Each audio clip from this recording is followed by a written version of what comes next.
In this video, I'm going to show you how to assign unique group ID for each of the data set.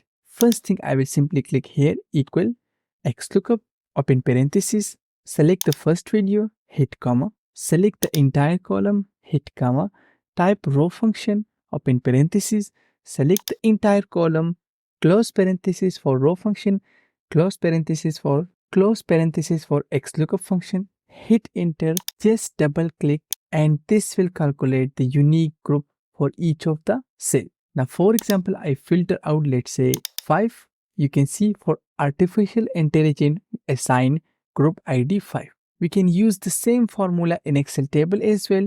If I click here and simply type Xlookup, open parenthesis, select the first cell, hit comma, select the entire column, hit comma, type row function, open parenthesis, select the entire column again, close parenthesis 2 times, hit enter, and this is how we assign the unique group ID for our data set. I hope you learned something useful. Please subscribe my channel for more video.